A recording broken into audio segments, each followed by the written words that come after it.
Coming up on F1 24/7 News this week. My work here is done. Lewis Hamilton may retire at the end of the 2020 season, on the verge of winning his 7th World Championship, and like a boxer, he'll retire on top. Kevin Magnussen reveals what actually happened following his retirement at the Imola Grand Prix. Yuki is one step closer to be signed by AlphaTauri, and he has more work to be done with the Italian team. And Daniil Ricciardo, after his second podium in Formula 1 with the Renault, might be hot topic for the 2022 season.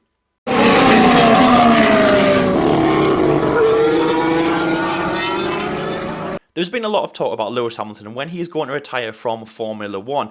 The British driver has been on top after he matched Michael Schumacher's record at the 2020 Eiffel Grand Prix at Nürburgring, and then further beat it at the Portimao Grand Prix, the Portuguese Grand Prix, 1 week later. 92 wins, and of course he then extended it further in Imola with 93, and will most likely extend it in Turkey, the two races in Bahrain, and of course then Abu Dhabi. In terms of the World Championship for 2020, he doesn't even have to win a race between now and the end of the Formula 1 season to actually become the 7-time world champion. Records are being set left, right and every way possible for Lewis Hamilton, as he has almost 100 pole positions. He has X amount of fastest laps. He's led 5,000 laps in Formula 1. He's had 150 podiums and of course 6 world championships, going for 7. Lewis has it all, and at the end of the season will almost become the undisputed greatest of all time, sounding like very much like a boxer, of which this actually might be a bit of a comparison to what a boxer might be going through. As I've just said there at the start in the intro, Lewis might want to retire on top. Now, at the end of the season, if he wins everything, he will have 102 pole positions. He will have 159 podiums. He will then have 97 victories in Formula 1. And of course, the big one that he wants is 7 world championships. And he will match Michael Schumacher. It's absolutely incredible. And as I say, he's then beaten Michael Schumacher's record at the Eiffel Grand Prix, extended in Portimao to 92, and anything else is just gravy for Lewis. It's absolutely incredible to have all of these records, and of course chasing 7. He won't beat Michael Schumacher, he will match it, but along with all the other records that of course he's beaten Michael Schumacher and everyone else in the dust, Lewis Hamilton will become the greatest of all time on paper. And as I say, you can have your own opinions, but Lewis will be the most successful.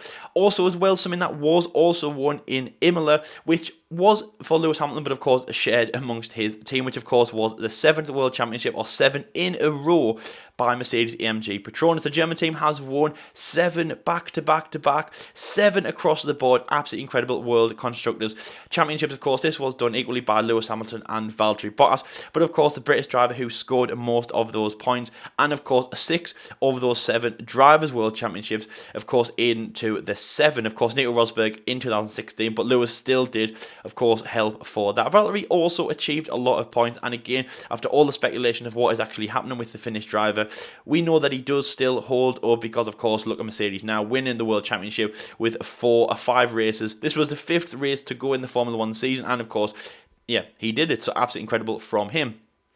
Toto Wolff, Valtteri Bottas and Lewis Hamilton were all sharing in the accolades along with everyone else that has worked behind the scenes, and of course the pit garages at the race. Mercedes are an absolutely incredible dominant force, and in the V6 era have won everything, way, shape or form. Is absolutely incredible for them. 7 in a row. It's never been done before. They're the first team to do that. Of course, they annihilated Ferrari's 6 in a row after last year's World Championship that they won, and of course 7 is absolutely insane. Toto Wolff was wearing a red cap to honour Niki Lauda, of course the late 3-time world champion from Austria, and of course then the non-executive chairman of Mercedes-AMG Petronas, and the man who was who basically was the guy who got Lewis Hamilton into the team, the man who played such a big role in Mercedes. Of course, he passed away sadly after before the Monaco Grand Prix in 2019. Again, a race that we did honour Niki Lauda for. We then also honoured him after the Japanese Grand Prix in 2019, when Mercedes took their 6th Constructors' World Championship with the aid of Valtteri Bottas, of course, winning the race. And then also in Imola, Toto Wolff wore a red cap, which I thought was absolutely incredible to honour the great man, of course, who would have taken his hat off, his cap off even, to of course see what had happened. They're absolutely incredible scenes for Mercedes. 7 in a row, absolutely incredible for that. Lewis Hamilton Just given everything that he possibly can is absolutely incredible. So there's one more accolade that he can say he's helped the team. And to be honest, Lewis, the man who you might think sounds a little bit dry on the radio, was definitely enigmatic when he heard that Mercedes were 7 World Championships. He'd done it, he was in the best team, and, you know, I love you guys, kind of going to the old Sebastian Vettel-esque. But going back to Lewis Hamilton now and his accolades of what he's actually going to achieve in his career. Now, again, he does want to achieve the most that he can, and he said that he's not done, and he has dismissed the fact that he might retire in Formula 1, but knowing that he will become the 7th World Championship, and of course that information almost hitting him after the Imola Grand Prix, after knowing the permutations in Turkey are that only one other driver in the way of his teammate Valtteri Bottas can actually stop him from winning the World Championship. But the permutations are absolutely insane. If Lewis Hamilton breaks into the top 10, even 10th position, Valtteri Bottas has got to get on the podium. I think it's something like 7th or higher. Valtteri has got to win the race. It is pretty much insane, and as I say, Valtteri is the only man, like many years have been before that, he's the only one who can stop Lewis Hamilton. Of course, last year Valtteri Bottas was the man who could only stop him at the Mexican Grand Prix, but we all know that he did stop it in that race, or at least he halted it as much as he could. It went to the next race in the US Grand Prix. Valtteri also won that race, but obviously Lewis Hamilton had enough points to take the victory. Third place, Max Verstappen at Red Bull Racing has done an amazing job. Of course, the man who is still quite young and of course still has a lot of years left in Formula 1, hopefully World Championships to follow for the Dutchman, is not in the 2020 fight anymore, of course, after his retirement in Imola and of course the subsequent fall of his Red Bull car. He has now ruled himself out of the 2020 Formula 1 World Championship fight. So as I say, it's now down to the 2 Mercedes drivers, but it's looking inevitable that Mercedes on Lewis Hamilton's side will win the World Championship. So Lewis Hamilton will have 97 theoretically, but obviously 93 at the moment. 7 World Championships, over 100 pole positions, of course, if he does win everything to the end of the season. It is incredible. So the question is, what's left for Lewis to win? Of course, he can extend that, of course, as well. He's not old. He's still got a lot more fight in Formula 1, but he has said that he will, of course, retire one day, which, of course, is inevitable. Even though he has dismissed that over the fact after the Imola Grand Prix and after all this news has hit him, this news has come out again that this could possibly happen in the future. Lewis Hamilton could not see the 2021 Formula 1 season, and like a boxer on top, he will step down at the end of the 2020 Formula 1 season with Mercedes, the team that have given him 7 in 7 and an absolutely amazing run. I think when he left McLaren, he's on about 20 wins. Now, of course, he is on 93. It's absolutely incredible for that. Also, that would be news then, of course, who will replace Lewis Hamilton at Mercedes. Will it be George Russell? Will it be Esteban Ocon? Will Valtteri Bottas still be there to take the reins? But of course, that is the chat for another day. Lewis is the man who is on top at the moment. You would think who would stop him, but of course, to retire on top is very, very important. We have seen a lot of people, from drivers to boxers to wrestlers to everything in between. I said wrestlers, I mean like the real one, not the WWE fake one. We have seen them retire on top. Sportsmen who basically know that they still have more left in the tank, but instead of challenging to another person, let's retire now. Let's leave on the accolades. Well, you see sportsmen all the time retiring after World Cups, after championships, because they know that this will cement them in history as very, very important. We'll all remember Lewis Hamilton, even if he does get beaten for the next year's championship. But if he does retire now, he'll retire on top. His records will almost never be touched, and there won't be Mick Schumacher, Max Verstappen. I don't really know. Probably not. You know, we all know how hard it's been for Lewis. 13 years grueling, in the right place at the right time. So to say someone's going to beat Lewis' records, probably not. But anyways, you never know what's going to happen. We never thought that Lewis Hamilton could beat Michael Schumacher's records, so I'm just going to put that out there. Lewis has definitely got a lot more left in Formula 1, but to retire on top will be something that will be very important to him as well. The man who definitely wants to leave a legacy in F1. So let me know in the comment section below, what do you think will happen to Lewis Hamilton? Do you think he'll retire at the end of the Formula 1 season? Do you think he'll retire on top to, of course, keep everything intact? The man who is basically on the verge of winning 7. As I say, he doesn't even have to win any more races to stay at the World Championship. Over 100 points over his teammate Valtteri Bottas, and it is looking so good. Lewis Hamilton is such a good position to win everything. Records are being broken everywhere that Lewis wants them to be, and the World Championship is definitely in the bag. Let me know what you think as well, but obviously, the last thing on this, well done Mercedes, absolutely incredible from you. Toto Wolff, Valtteri Bottas, Lewis Hamilton, Everyone behind the scenes as well has done an incredible position, and I hope that Niki Lauda is looking down and is taking his hat off to what Mercedes have done. Absolutely incredible from the German team. 2014 Russian Grand Prix was only the start. Did we ever think that that was going to be the start of Mercedes' one World Championship? And did we ever think that they were going to be at 7? Did we ever think Lewis was going to be at 6 going for 7? It's absolutely incredible. On lap 44 of the Imola Grand Prix, Kevin Magnussen, the Danish driver at Haas, complained that he was having headaches from the upshift of the gearbox.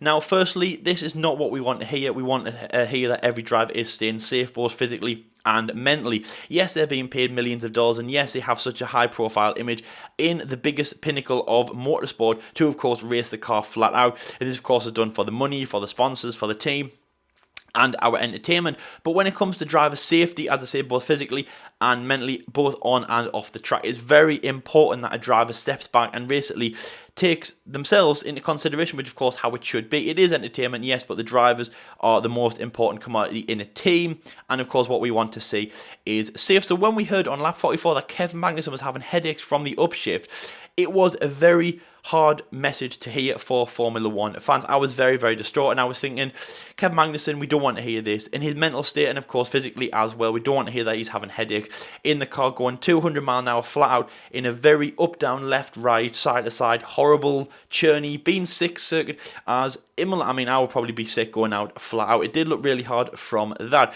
And he retired subsequently a few laps later with a gearbox problem, of course, where the upshift came out. But it might have been because of his actual state. But what a trooper Kevin Magnussen actually was in this race. So lap 44, he did complain that he was having headaches after the upshift of the gearbox. Now, of course, it takes no genius to say that an upshift in the car, it will jerk it a little bit, of course, changing the torque and, of course, the revs. And he said that it felt like, quote, a kick in the head. Now, again, this is very hard to hear. Kevin Magnussen was having problems in the car. Now, we have seen drivers in the past having problems with the car, feeling sick and things like that. You know, we all remember Mark Webber, I think it was 2007 in the rainy race, when he was actually sick after having food poisoning, and he actually continued in the car. He retired subsequently, but I remember there was a radio message where he actually was sick when he was driving around, actually on the radio as well. Absolutely, I don't want to think about that. So anyways, yes, so we have had drivers in the past having problems before, but we don't want to hear those kind of problems, especially at the point now where the cars are the fastest that they have ever been on a pretty much a brand new circuit for most of the drivers out there. I mean, we all know the memes now. You know, Lando was 6, Max was 7, Lance was 8, Kimi was in 5th place. So we've all seen them. We don't need to rehash them. So we heard that and we didn't think it was very good. So the engineer came on straight away and said, "Okay, Kevin, let's retire." Nothing about the car, but obviously this was Kevin's state. You know, we don't want to see you go through this. Just please bring the car in. Let's just retire the car. You know, we can. Well, firstly, we're running in P18. Now, firstly, it is still important to, of course, run, even if you're out of the points, even if you are plumb dead last. Because if that was the case, why would Nicholas Latifi even bother showing up for a Sunday? It's very important for sponsors as well, and of course in the constructors if you are tied with another team. If you do finish 12th and they finish 13th, you of course will get the extra kudos, and you will move ahead of them in the constructors and also in the drivers as well, for the people of course that are out of the points. But it's still very important to run out of the points. P18, it would still been good for Haas to finish the race, but even if Kevin Magnussen was in the points, I'm sure that the team would have said, just please retire the car. We don't want you having any problems out there. We want you to stay safe, and of course keep the car safe as well, but mainly 100% keep you safe in the interim also. So he did say retire. Kevin Magnussen said, "It's my job, isn't it? It does hurt, it is painful, man, but it is my job." Absolutely incredible trooper. He wanted to retire. He wanted to, he didn't want to retire, and he wanted to stay in the race for his job. Of course, yes, he's getting paid, and yes, it is probably quite fun driving around the circuit, but with killing headache from upshifts, and of course you do that probably around 1,000 times in the race, maybe in a lap, maybe a bit less, maybe 500 times in a lap. So he's going to go through these headaches a lot of the time, and as you've just said there, it's a kick in the head. It's really, really painful. And this is the man who we know is very vocal, but we also know is very tough. He's very tough. He wants to stay in the car, and obviously we all know that Netflix statement that he said, "I'm not afraid to die in the car." It's a little bit taken out of context as well, as he discussed on his Beyond the Grid, but we all know why he said that, and of course what it absolutely means. Definitely a massive trooper for Kevin Magnussen, who wanted to stay in the race, but subsequently 3 laps after he complained about having headaches and the gearbox problem, he was told to come into the pits and retire the car. Now again, this was done mainly for the gearbox. There was an off-shift problem caused by damage when they collided with Sebastian Vettel on lap 1. Very, very unlucky for as well. Of course, we all know that even though these cars cost hundreds of millions of dollars, they are made flimsy. They are made like you buy something off Wish. But a very small collision with Sebastian Vettel caused damage to the gearbox, which did cause subsequent damage to the upshift as well. And they did say that if he did finish the race, it probably wouldn't have worked, and they would have to have replaced and taken a penalty for Turkey. They can actually now replace the gearbox for Turkey without having a penalty because they did not finish the race. So, pretty smart from them. In terms of Kevin Magnussen's state, he probably would have wanted to continue in the race if they didn't have problems with the gearbox. But of course, as I've just said there, it's important for the driver to, of course, stay physically and mentally safe in this situation. If there wasn't any problems, I'm sure that the team would have retired him at that point. Also, as I've just said there, he was running in P18. It was important, but it was out of the points, so Haas would have definitely thought, what is more important here? And of course, getting their driver back would have definitely been the most important thing. It was quite unfortunate to hear for Kevin Magnussen, something that, we did all have our heart on the sleeves, and we are so happy that Kevin Magnussen is safe after the race. Yuki Tsunoda is taken one step closer to be signed by AlphaTauri in 2021. The Japanese driver and the young prodigy from Formula 2 and the head of the Red Bull Junior program is hot topic for Dieter Mateschitz, Franz Todt and Helmut Marko to get him into the Red Bull Junior team, the Italian team, the team who was taking its second season under a brand new name of AlphaTauri. Of course, the Red Bull closing line trying to step away from Toro Rosso. It is looking inevitable that Yuki Tsunoda will be in that seat alongside French driver Pierre Gasly, who has just been signed for the team for 2021. Now, Pierre, it was inevitable that he was going to be signed. There was going to be no worries about Pierre, and if he was not signed, the 2020 Italian Grand Prix race winner, I'm sure him and all of his fans, and even the ones who were at Red Bull with him, would have definitely kicked up a little bit of a fuss. But no, nevertheless, let's not worry about that. Let's not cry over spilt milk because Pierre Gasly was signed. But Russian driver Daniil might be in the firing line to be released from AlphaTauri. Now, the Russian driver has been through a lot. The two drivers at AlphaTauri are the Red Bull rejects, or the Red Bull guys who have been through the Austrian team and have been spat out the other end in not very good fashion. Of course, Daniil, the Russian driver, was replaced by Max Verstappen, the very young Toro Rosso driver who some say hadn't really proved himself at this point. Danny was replaced after being alongside Daniel Ricciardo for a season and 3 races at the Red Bull team. He was replaced back to Toro Rosso. He was then subsequently released from Toro Rosso to be back at Toro Rosso for 2 seasons. It was looking good for Danny, but it looks like he will be released at the end of the 2020 season. Pierre Gasly, it has been up and down for him. He did prove himself at Toro Rosso from 2018. For 2019, he was signed alongside Max Verstappen. 11 races into his subsequently up and down Red Bull career, after getting a 4th place at the British Grand Prix, which is his best result, he was replaced by young Thai driver from Toro Rosso, Alex Albon. Of course, that's where Alex has been, and that's where Pierre has stayed to this day. Pierre Gasly, as I've just said, has won the 2020 the Italian Grand Prix at Monza. Great result. So that was inevitable to have him to stay. And that was, of course, after Sebastian Vettel took Toro Rosso's first win at the exact same circuit back in 2008 in Monza. Danny Kvyat really hasn't showed himself, and of course, with the talent of Yuki Tsunoda coming through, it looks like the Russian driver will be relieved. But we're not here to talk about Danny Kvyat, we're here to talk about Yuki Tsunoda, the young Japanese driver who is in Formula 2 at the moment and the start of the Red Bull Junior program, has been in links with the seat, of course, being the sole man in the Red Bull Junior program coming through the ranks. Alongside Honda also, of course, who will Red Bull Racing and Toro Rosso will be having, AlphaTauri, will be having their final season with 2021 as they bow out at the end of the 2021 season. It is very important that Yuki Tsunoda, of course, Japanese, alongside bringing the Honda sponsorship and, of course, the influence and the audience that they need into the Italian team, it will be good for him. He's been testing before with AlphaTauri, and he'll be doing exactly the same, or he will have done exactly the same earlier today at Imola. Yuki will be in the 2018 Toro Rosso car, the STR13, and he will actually test around the circuit that Danny and Pierre raced at on Sunday, of course, the Imola track in San Marino. It sounds like good news for Yuki that he will be in the car alongside Pierre Gasly, and it looks like to be a good lineup. So let me know in the comment section below, what do you think about Yuki Tsunoda taking the seat off Danny Kvyat? Of course, Pierre is already signed. This might not happen as well. We might actually see Danny Kvyat staying in the team and Yuki might be a third place driver or given a shot for 2022. But it looks like it's written in the stars, as Franz Todt is a big fan of Yuki Tsunoda. And of course, as I've just said there, the Honda representatives are a fan also of Yuki. Do you think it'll be good to see him in the AlphaTauri car? And of course, to show that the Red Bull program is still very much alive. Something that was hot news a few years ago and now is kind of dying off. But Yuki and Pierre for 2021 in AlphaTauri, is that good news, or would you rather see Danny Kvyat still at the team? Is that an effing podium? It effing is. Daniil Ricciardo gets his second podium in Formula 1 at the Imola Grand Prix. The Eiffel Grand Prix was his first podium, and Daniil Ricciardo having a very up and down run with Renault. He moved there in 2019 and really hadn't got anything in a season and a half, or over a season and a half, until the Eiffel Grand Prix.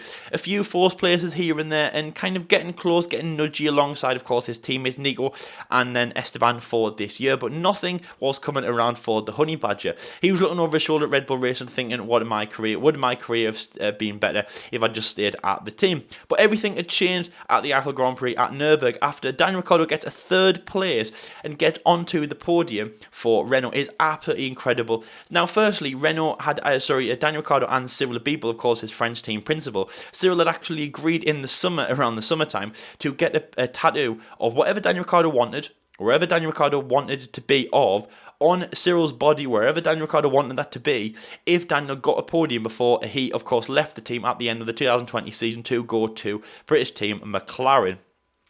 If he did that, Cyril would get a tattoo, no questions asked, of Daniil Ricciardo. And of course, the Honey Badger, the one with the massive smile and the massive, just stupid balls to the wall, triple major nutsack. We don't know what he's going to be doing, so that tattoo can be of anything. At time of recording, he has not had that yet, but we are waiting to see what that is. He gets a podium at Eiffel, absolutely incredible, alongside his old teammate of Max Verstappen. The Red Bull pit crew actually stay on the team was to clap him through Daniil Ricciardo because, ex-teammate, absolutely incredible. He forgets to do the shoey. After 2 years, has his last podium within the 2018 Monaco Grand Prix. I would forget to do the shoey. He did it behind closed doors, but don't worry, Daniel. If you didn't have time to do that on the podium, that's okay, because 2 races later at the Imola Grand Prix in San Marino, you do it yet again. You get another third place alongside the 2 Mercedes drivers. You get to do the shoey in front of people also, and you even get to give a shoey to Lewis Hamilton. Is this the first time Lewis has actually done the shoey? Let me know in the comment section below, because I'm actually not too sure. He wasn't a fan, very much like Nico Rosberg wasn't a fan after his phase in Malaysia. He needs to power through. Just think of all the celebrities that have done the shoey. Gerard Butler, Patrick Stewart, Martin Brunner, not really. But they've been troopers. I think Gerard Butler was the first. Again, let me know in the comments below, was he the first celebrity to do the shoey with Daniil Ricciardo? He definitely powered through. Lewis had a go as well. And Daniil Ricciardo gets to do the shoey for the second time. Absolutely incredible scenes for him. Of course, 2 podiums down. Can he do it in Turkey? Can he do it in the 2 races in Bahrain? And can he do it in Abu Dhabi before he goes to McLaren for the 2021 season alongside young Lando Norris in a team that is definitely transforming as Carlos Sainz goes to Ferrari. Now, as I've just said there, Daniil Ricciardo is signed for the 2021 season, so there'll be no talk about him moving to another team. But he only has a 1-year contract with McLaren at time of recording.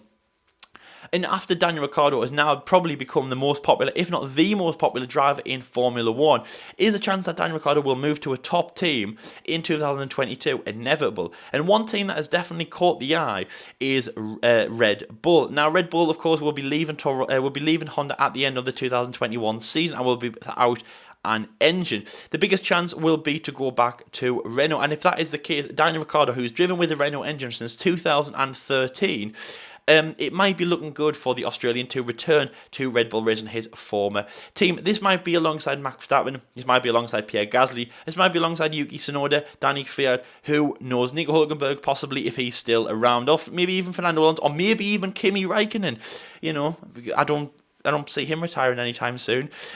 So it might be looking like he might be going back to Red Bull, but nevertheless, Daniil Ricciardo is still hot topic for any of the Formula One teams in the future. When Toto Wolff was asked would he sign Daniil Ricciardo, he said it wasn't out of the realm of possibility to be signing the Honey Badger for the 2022 season.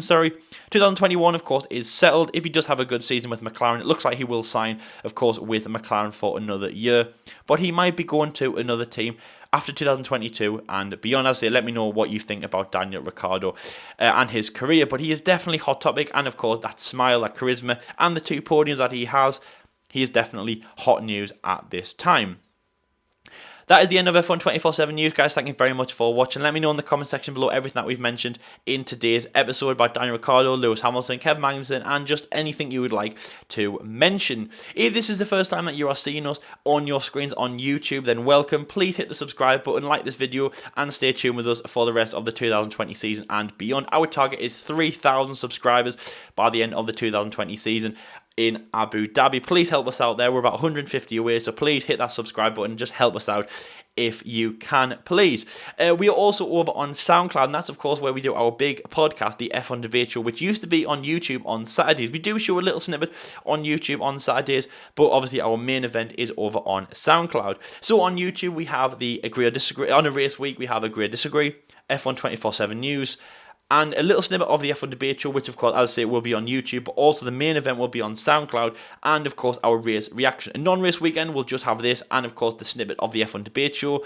So please help us out on SoundCloud if you haven't got it already. It's a free application, go and download it. It's free to listen also. Go and give us a like. And just, yeah, we hope that you enjoy it. This will be our 4th episode coming out this Saturday. Of course, last episode was Halloween. Very important, very, scary. We talked about Halloween. We talked about our favourite series. We talked about Formula One as well. And, of course, a ghost story, which is actually real. Well, might be. You'll have to see if it actually is, and of course what you think about that as well. Thank you very much for watching, guys. We are in lockdown here in the UK. We do hope that this helps you get through lockdown. Also, Formula One is still on. Premier League is still on, sports is still on, so the pubs might be shut, but Formula 1 is still on, so that's good, and the F1 Debate Show is still in full swing. That is also good, we hope.